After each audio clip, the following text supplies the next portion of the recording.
करनी नहीं आती तो बंदगी करनी जब तक आपके पास नहीं आएगी, जब तक आपकी सत्संग में हाजिरी लगनी मुश्किल है। इसलिए सबसे पहले नंबर पर सत्संग में बंदगी है।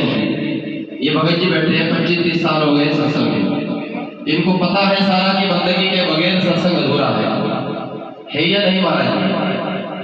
सत्संग में अगर आप जुड़े हैं तो बंदगी करना बहुत जरूरी है। किसी भी काम को करें तो मेहनत से करें, विश्वास के साथ करें, लगन से करें।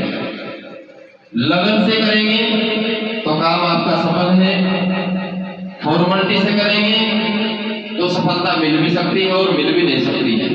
अंधे का तीर बुलने वाली बात आ जाती है, फिर तो तीर निशाने पर लग भी सकता है और नहीं भी लग सकता है। अगर मेहनत नहीं करेंगे तो आपको सफलता मिलनी मुश्किल है। श्री सतनाम सत्साहिब। रब तू ही रविदास, तू ही सच्चा अवतार, घट घट तेरा वास है, सतगुरु कर दो बेड़ा पार।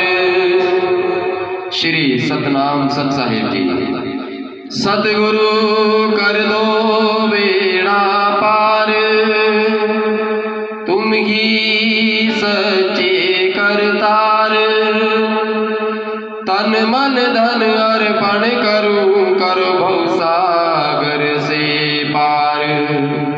श्री सतनाम सत्साहिब जी।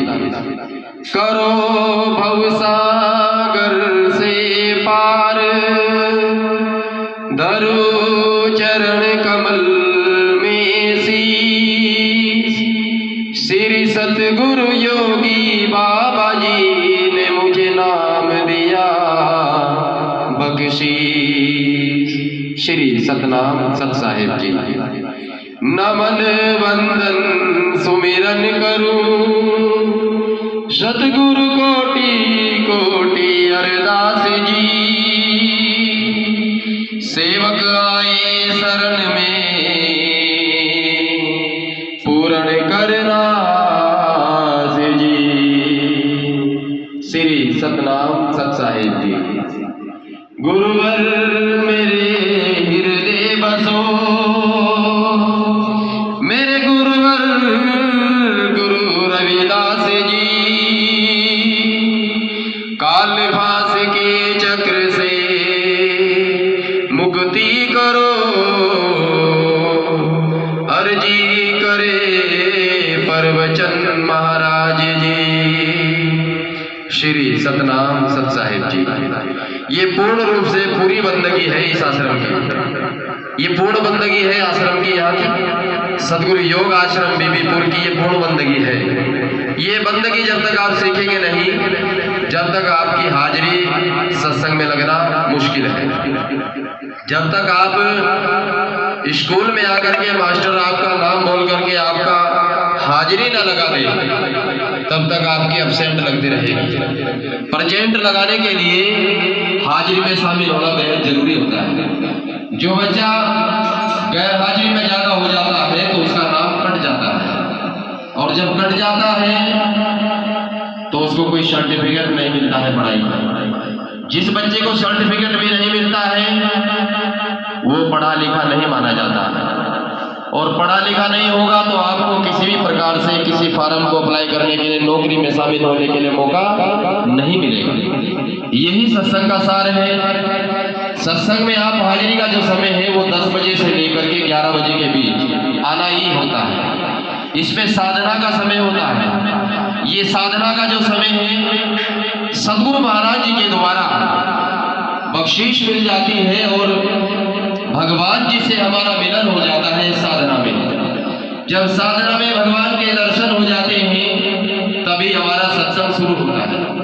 सत्संग का मतलब क्या है? सत्य जमा संग, सच्चाई के संग हो जाना, सच्चाई के साथ हो जाना, जुड़ जाना, उसे ही सत्संग कहते हैं। संतों महापुरुषों ने कहा है सत्संग की याद ही घड़ी तब के बरस हजार। एक तपस्या करने वाला आदमी हजारों वर्षों की तपस्या कर बैठा रहे तपस्या में, उस तपस्या से भी बड़ी सत्संग की घड़ी बताई, आधी घड़ी। वो आधी घड़ी कौन सी है? उस परमात्मा से जब हमारा मिलन होता है साधना में, वो चंद घड़ी के लिए होता है, और वो चंद घड़ी ही हजारों हजारों सालों की तपस्या से बड़ी हो जाती है। जब हम भगवान के नजदीक आ जाते हैं, भगवान से हमारा मिलन हो जाता है, भगवान के हमें दर्शन हो जाते हैं, तो तब हमारा सत्संग शुरू हो जाता है। इसलिए आपसे मेरा आग्रह है कि सत्संग में आने के लिए 10 बजे और 11 बजे का जो समय है उसमें आप जरूर पहुंचे। साधना में आपका आना बहुत अनिवार्य है। बोले श्री सतनाम सत्संग, श्री सतनाम सत्संग। दूर दूर के नर नारी आए हैं तेरे द्वारे, जय जय रविदास हमारे, जय जय गुरुदेव हमारे, जय जय रविदास हमारे, जय जय गुरुदेव हमारे। दूर दूर के नर नारी आए हैं तेरे द्वारे, जय जय रविदास हमारे, जय जय गुरुदेव हमारे, जय जय रविदास हमारे, जय जय गुरुदेव हमारे। सदगुरु महाराज जी के श्री चरणों में आप अलग अलग जगह से आए हैं, बड़ी दूर दूर से आए हैं, तो सदगुरु योगी बाबा जी के इस सत्संग में सदगुरु योगी बाबा जी के श्री मुख द्वारा जो ये भजन बनाया गया, इस भजन में सदगुरु योगी बाबा जी आप सभी की अर्जी उस परमपिता परमेश्वर भगवान के श्री दरबार में लगा रहे हैं कि हे सदगुरु महाराज जी, आपके श्री दरबार में ये बहुत दूर दूर से जनता, ये भक्त आपके श्री चरणों में अपनी अर्जी अरदास लेकर के आए हैं। इन सभी भक्तों की अर्जी स्वीकार करते हुए सदगुरु महाराज जी इन पर अपना आशीर्वाद बनाए रखना और इनको आशीर्वाद देकर के इनके जीवन को सफल धन्य करना, ये सदगुरु योगी बाबा जी सदगुरु महाराज जी से अर्जी लगा रहे हैं। दूर दूर के नर नारी आए हैं तेरे द्वारे, जय जय रविदास हमारे, जय जय गुरुदेव हमारे, जय जय रविदास हमारे, जय जय गुरुदेव हमारे। सतयुग अंदर मेरे बाबा जी सनक मुनि कहलाए, मुनि सनक कहलाए। सतयुग अंदर मेरे बाबा जी सनक मुनि कहलाए, मुनि सनक कहलाए। धर्म कर्म की रक्षा करके, धर्म कर्म की रक्षा करके भक्तों को पार उतारे, जय जय रविदास हमारे, जय जय गुरुदेव हमारे, जय जय रविदास हमारे, जय जय गुरुदेव हमारे। साधु संतों ने कहा है, ज्ञात न पूछो साधु की, पूछ ली सो ज्ञान, मोल करो तलवार का, पड़ी रहने दो मयान। जिस चीज को आप काटना चाहते हैं तलवार से कटेगी, मयान से नहीं कटेगी।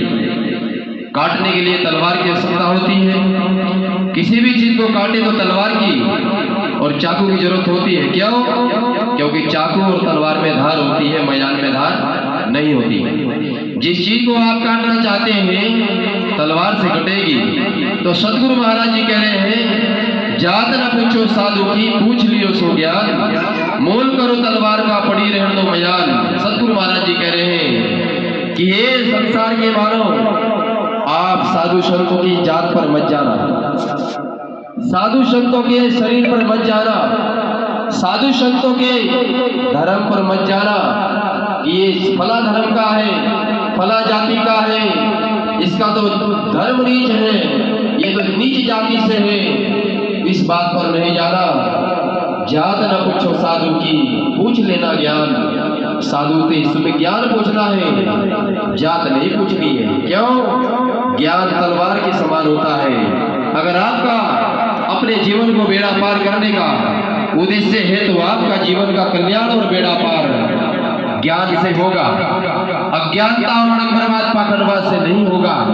आडंबरवाद पाखंडवाद को सदगुरु महाराज जी मयान कह रहे हैं। ये मयान है जो आडंबरवाद है, पाखंडवाद है। आप मूर्ति पूजा करते हैं, पत्थर पूजा करते हैं, ये सब आडंबर है, ये सब मयान है। और मूर्ति के अंदर जो ज्ञान है, तस्वीर के अंदर जो ज्ञान है, उस ज्ञान को सदगुरु महाराज जी ने तलवार कहा है। उस तलवार का, उस ज्ञान का जब तक आप इस्तेमाल अपने जीवन में नहीं करेंगे, जब तक आपके जीवन का कल्याण, उद्धार और सुधार होने वाला नहीं है। यहाँ पर सदगुरु श्री शिरोमणि गुरु रविदास महाराज जी की प्रतिमा लगी है। प्रतिमा को चित्र भी कहते हैं। चित्र से हमें चरित्र मिलता है, चरित्र से ही ज्ञान की प्राप्ति होती है। चित्र चाहे हम कितने भी पूज ले, हमारा ज्ञान, हमारा कल्याण होना मुमकिन नहीं। चित्र का जो चरित्र है, चरित्र का मतलब ज्ञान, चरित्र का मतलब ज्ञान, उसका संदेश सदगुरु महाराज जी के चित्र में जो उनका चरित्र छिपा हुआ है, जो उनका ज्ञान छिपा हुआ है, जो उनका संदेश छिपा हुआ है, जो उनका विचार छिपा हुआ है, जब तक उस संदेश को, उस विचार को, उस ज्ञान को हम अपने जीवन में नहीं ढालेंगे, जब तक हमारा कल्याण होना मुश्किल है। इसलिए गुरु जी कह रहे हैं, सतयुग अंदर मेरे बाबा जी सनक मुनि कहलाए। सदगुरु रविदास महाराज जी की ये शक्ति सतयुग के अंदर आई और सनक मुनि जी का रूप धारण किया। और उस समय हमारे समाज में कुरीतियां, परेशानियां बहुत ही बड़ी सीमा पर थी। उस समय हमारे लोगों को इंसान का जीवन जीने के लिए अधिकार नहीं था। और सदगुरु संत शिरोमणि गुरु रविदास महाराज जी की शक्ति सतयुग के अंदर आकर के सनक मुनि जी के रूप में आकर के हमें समझाने का काम किया और समझा करके हमें सत ज्ञान का उपदेश दिया और उस उपदेश और संदेश को घर घर तक भेजने का कार्य किया। और हम लोग उस समय समझ नहीं पाए। उस समय हम लोग समझ जाते तो शायद आज हमारा उद्धार और सुधार हो जाता। आज हमारी जो दुर्दशा है, आज हमारे सामने जो परेशानियां हैं, जो हमारे सामने दुखों का ढेर है, वो ढेर और दुखों की परेशानियों का वो सामना हमें न करना पड़ता अगर हमारे लोग उस समय सतयुग के अंदर सनक मुनि जी की बात को पकड़ लेते। तो मेरे पार्षद उपासिकाओं, आपसे यही कहना है, सदगुरु महाराज जी जब आए, उनके ज्ञान को जिन्होंने पकड़ा उनका बेड़ा पार हुआ, उनका कल्याण हुआ। सदगुरु रविदास महाराज जी के ज्ञान को जिसने पकड़ा, कलयुग में उनका उद्धार हो रहा है, उनका सुधार हो रहा है। तो सनक मुनि जी का विचार और संदेश जिन्होंने सतयुग में पकड़ा था, आज वे सदगुरु महाराज जी के आशीर्वाद दया से भगवान के श्री चरणों में अपने जीवन को आनंदित कर रहे हैं। इसलिए मेरा आप सभी से कहना है कि आज जो आपको ज्ञान सदगुरु महाराज जी के दरबार से प्राप्त हो रहा है, इस ज्ञान का उपयोग और प्रयोग करके अपने जीवन को धन्य बनाने का समय आज हमारे पास में है। नहीं तो मेरे भाइयों, मेरी बहनों, सत्संग में आप आते रहे, जाते रहे, आते रहे, जाते रहे, इससे कल्याण होने वाला नहीं है। जब तक आप सत्संग के सार को, सत्संग के विचार को अपने जीवन के अंदर नहीं ढालेंगे, उस पर अमल करके उस पर चलने का प्रयास नहीं करेंगे, जब तक आपको फायदा मिलना मुश्किल है। आपको चाहे मेरी बात कड़वी लगे, सच्चाई यही है। मैं आपको झूठ बोल करके सत्संग में बुलाना नहीं चाहता। मेरे गुरुदेव सदगुरु योगी बाबा जी ने भी हमेशा सत्य ही कहा है कि आप सत्संग में आए या ना आए, लेकिन जो सत्संग का सार है उसे अपने जीवन में जब तक आप डालेंगे नहीं, सत्संग का आपको फायदा मिलने वाला नहीं। क्यों नहीं मिलने वाला? बहुत सारे लोग कहते हैं कि हमें तो कुछ फायदा हुआ नहीं सत्संग में जाकर के। फायदा कहां से होगा जब सत्संग के विचार पे चले नहीं, सत्संग के सार को पकड़ा नहीं, तो फायदा कहां से होगा? दवाई डॉक्टर ने दिया, उस दवाई को हमने खुंटी पे जाकर के लटका दिया और फिर 2 दिन बाद डॉक्टर के पास जाते हैं, डॉक्टर साहब हमें आराम नहीं हुआ। तो तो डॉक्टर साहब कहते हैं बेटा आपने दवाई पानी से ली या दूध से?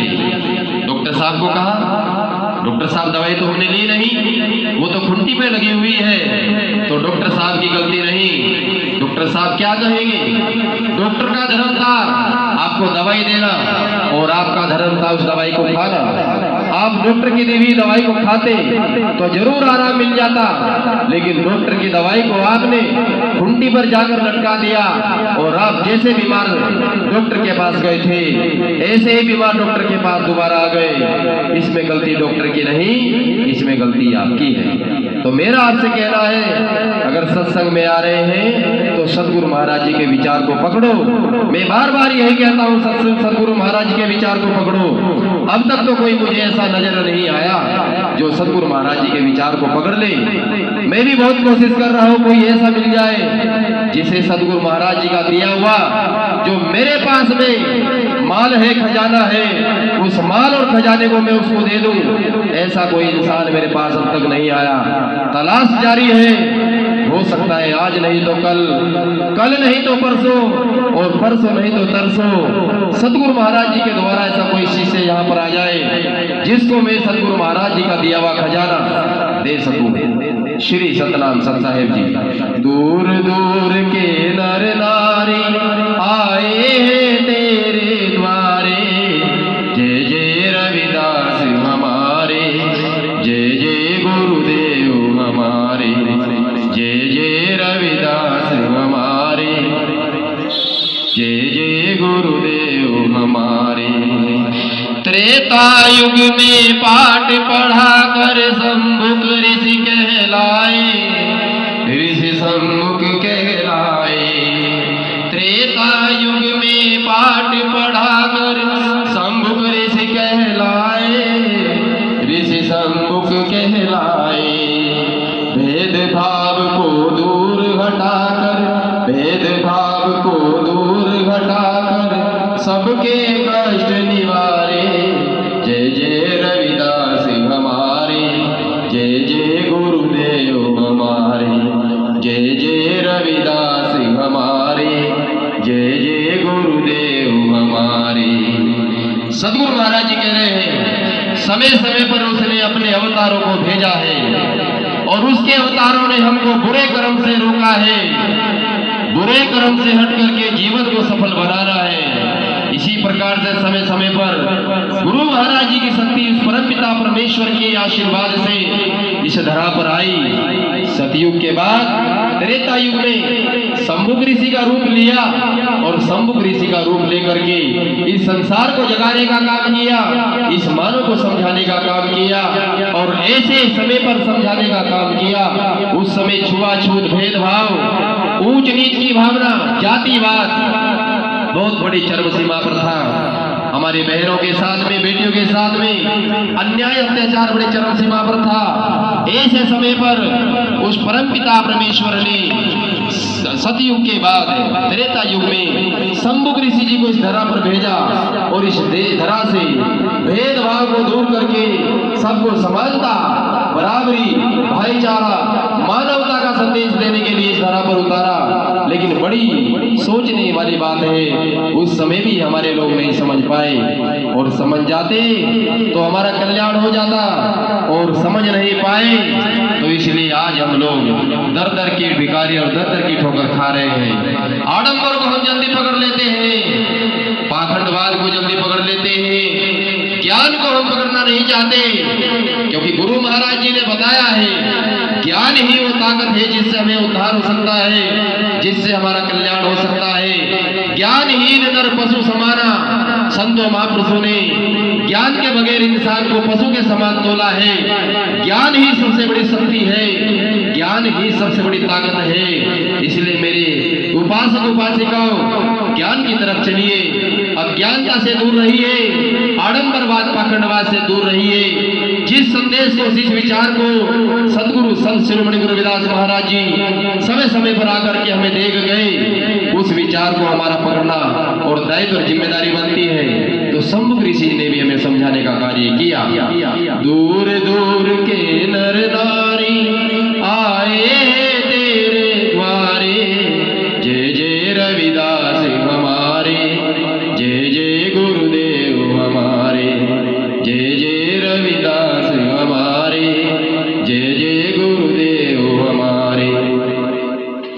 चेतदास का रूप बनाकर दुआपुर में चले आए, दुआपुर में चले आए।